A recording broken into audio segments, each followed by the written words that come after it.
Hi everybody. I'm coming in with another color along. This one is going to be themed for October with Halloween spookiness.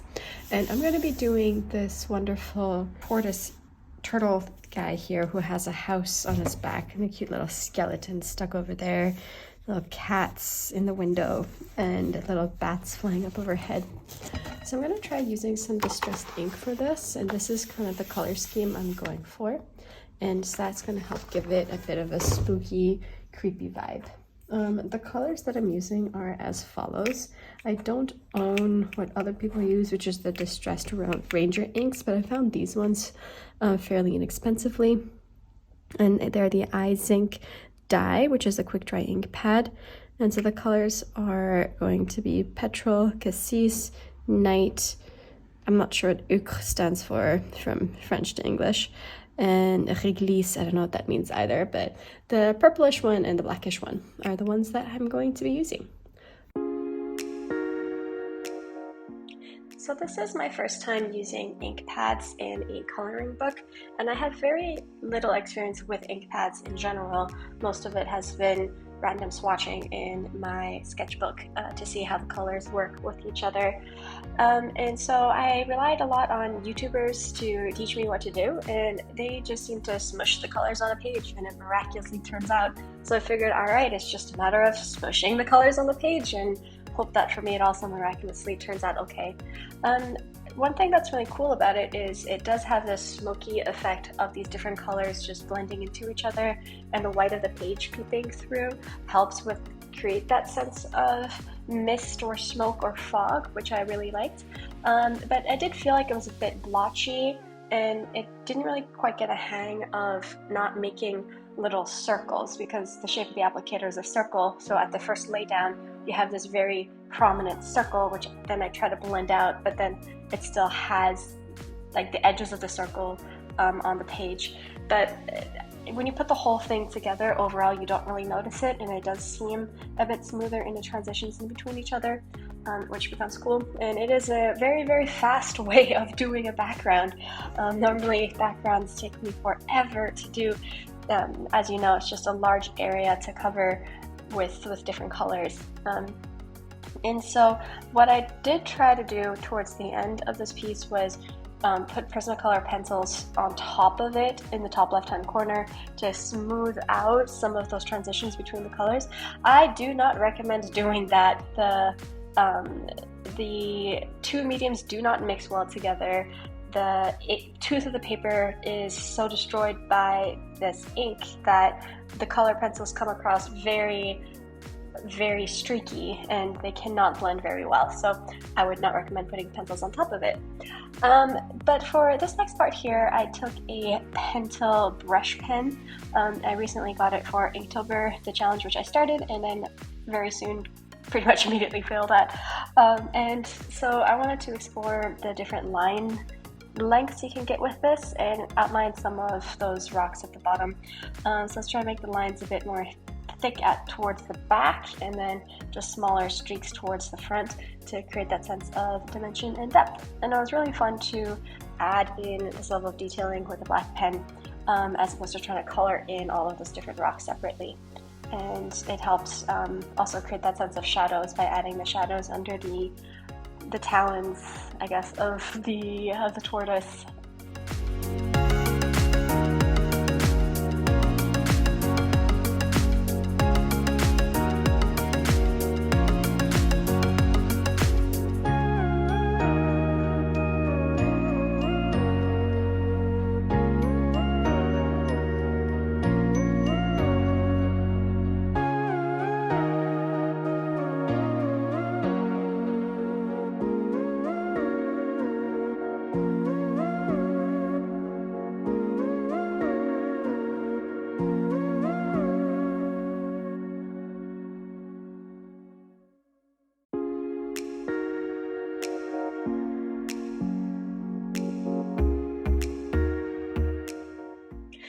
emphasize the horizon line here, I wanted to put some silhouettes of trees in the background, and I'm going to have them be all black and burned looking to fit with that spooky theme.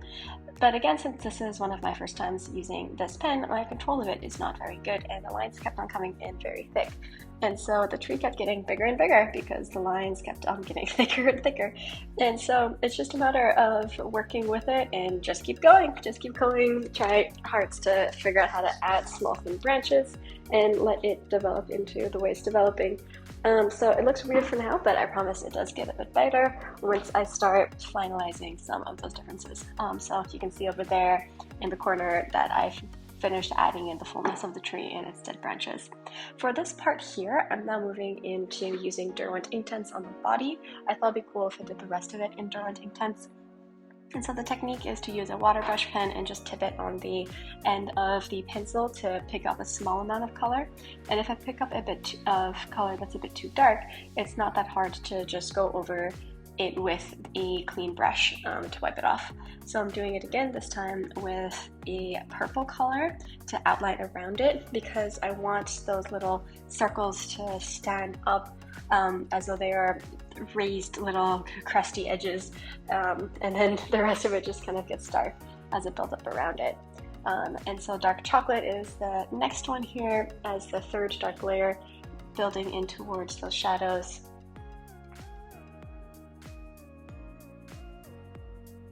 And I'm adding it in a bit thicker just to create that sense of dimension.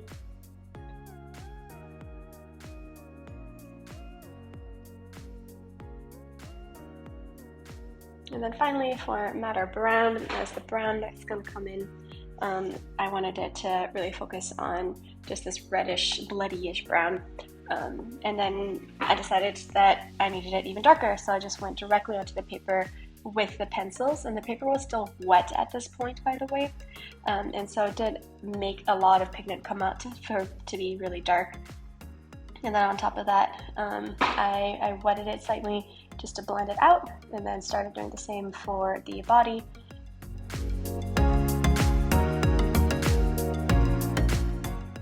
I wanted to leave the ridges as highlights to again show just like the wrinkledness of it. But I didn't want it to be too prominent and too contrasting, so I wanted it to blend, so again went over it with water. But at this point I realized that I had overdone it on the foot and it bled through to the other page. So Derwent Inktense is normally fine in coloring books, it's just that if you decide to go over it too many times or put a pencil firmly on wet paper, it's going to push through. So then I finished the rest of it, and I don't know, I wasn't too happy with the technique that I was doing at this point either. It kind of looks like the turtle had all these cuts or tattoos on his neck, and that was not my intention. So then I tried to scribble it out to smooth it out. And then for the head, I wanted it to reflect the sky, so blue, and then purple, and then coming back to that reddish brown as most of its skin tone. And then I added in, again with that technique, but being a bit lighter this time so it wouldn't push through to the other side, just to use some of that color on the trees growing out of its skull. And then I decided, alright, I need a break, and I need to bring out my Prismacolor pencils. I am not going to be able to complete this entire thing in Derwent Inktense until I get better at figuring out how those pencils work. So coming back to my go-tos, good old Prismas to the rescue, and I'm using 4 different colors to help with the trees. And so I'm starting with the darker colors to build in the shadows, and then move into the mid colors to help transition it, and end with the light tones on top. So I'm using the light umber as my lightest tone, dark umber is my darkest tone, dark brown is actually my mid tone. Believe it or not, the dark umber is much darker than the dark brown with the Prismacolors. And so this is the technique that I'm using, just going back and forth. It's helpful to hold all the pencils in one hand while you color with the other, and that just gives you the quick accessibility to switch between colors as you blend out the rest of the highlights and the shadow areas to create those knots and turns in dimension within the tree stump.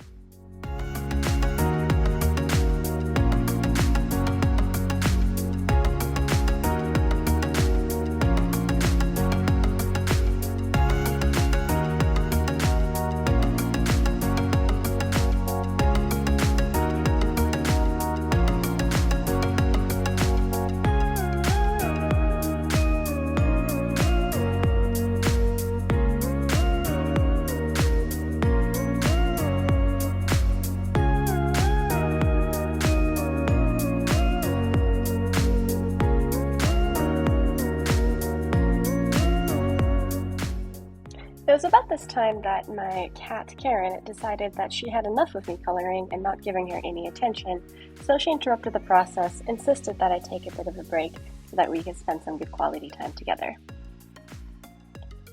And then, coming back to my trees, I thought that I was in the clear, except her sister Minnie got very jealous that she didn't get any attention, so then she crawled into my lap, and then I had to take a second cuteness break.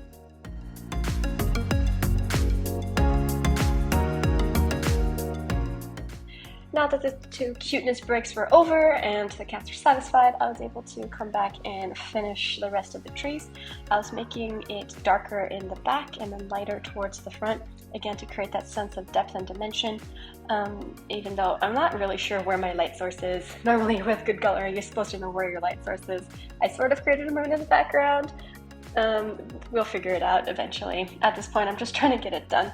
And then I made the horrible mistake of outlining the mouth and the beard of my tortoise, and now he looks very ridiculous, as though he's in a circus with a fake mustache pasted on. And so, unhappy with the Inktense, I decided to go over it with my Prismacolors, just to smooth out those transitions and get that depth of color that I've been looking for. In all honesty, the foot that I'm currently working on would have been just fine with the Derwent Inktense, but again, trust issues, and I just really wanted the control that I get with mediums that you hold. I then added the white gel pen, and then later regretted having the white gel pen, because why did I outline the turtle to make it float? It would have been cool if it blended into the background a bit more. So again, just showing you that art often is a process of doing something, regretting doing it, fixing it, and then being happy with the new result and then moving on. So I wasn't really intending for the turtle to be this purple, really. It was not the original intention, but when I saw how it worked on the foot and I couldn't really turn back at that point, I stuck with it, and ultimately it does look very good in the end, having that reddish purple with those blue highlights because it reflects the sky. So it does lend to a sense of cohesion, but that was, again, not my intention. The coloring just took a mind of its own as I went through it.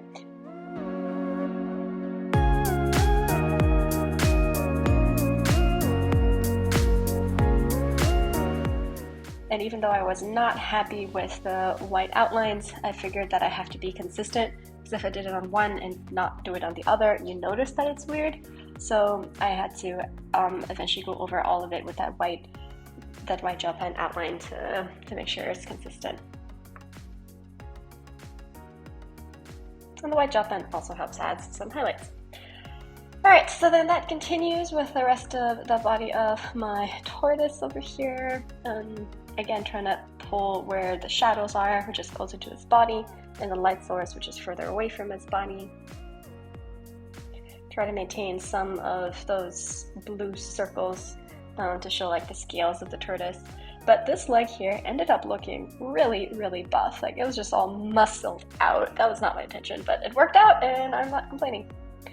Alright, and so I'm using these next few colors to work on the house. It kind of gives me a skeletal effect, because with that putty beige, it's very close to just being like a dirty old bone. And so ultimately it kind of looks as though the wood of the house is actually old bones that are put together, and it fits that little skeleton you can see in the corner. So I was very happy with these color choices of having this lighter wood for this house. To emphasize that it's glass in the windows, I came back in with my muted turquoise with the blue and just had the blue on the glass to kind of show that they're reflecting the sky a bit. So that's why I have so much blue on the windows over there. And for this one, it's just again going over step by step, first deciding where my light sources are, and then coming in with the darkest shadows, and then weaving in all of the midtones to transition out between them. And it helps to segment it from section to section as well, so it keeps you at a good pace to continue, and then finish blending out all of those different shadows of the house.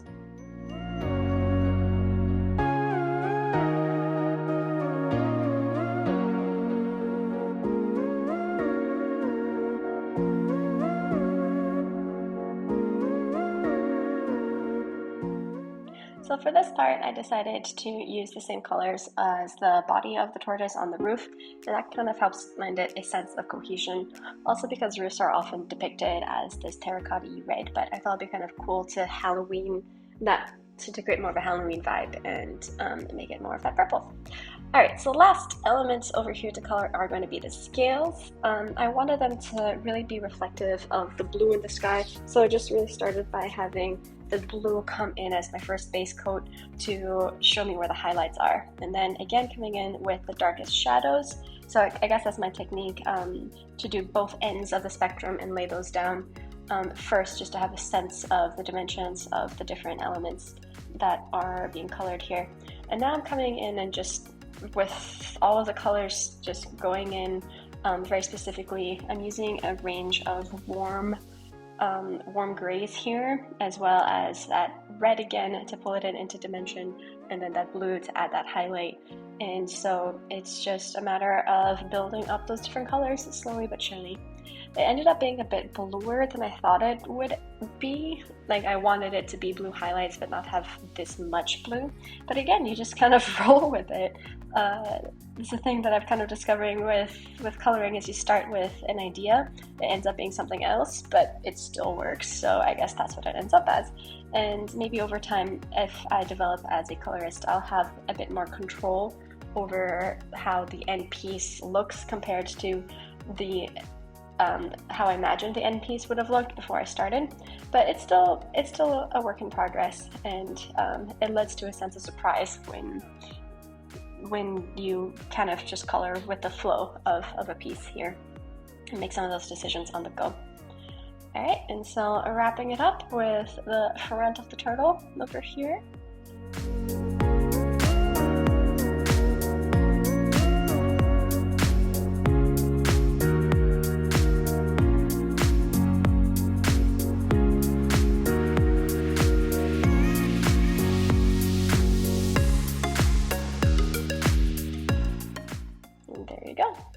That's the end of that. So what's left at this point is going to be some final highlights and touch-ups. So using a white paint pen, I have the Artistro paint pens. I am adding in a lot of the highlights to kind of bring up that sense. And then I had this weird white smush in the sky. I decided to turn that into a lightning streak. Added in some final ones at the edge, used some of my white pencil to create a sense of mist on the ground. And there you go. Here is my finished piece. I hope you enjoyed it. Please like and subscribe. Thank you. Have a good day.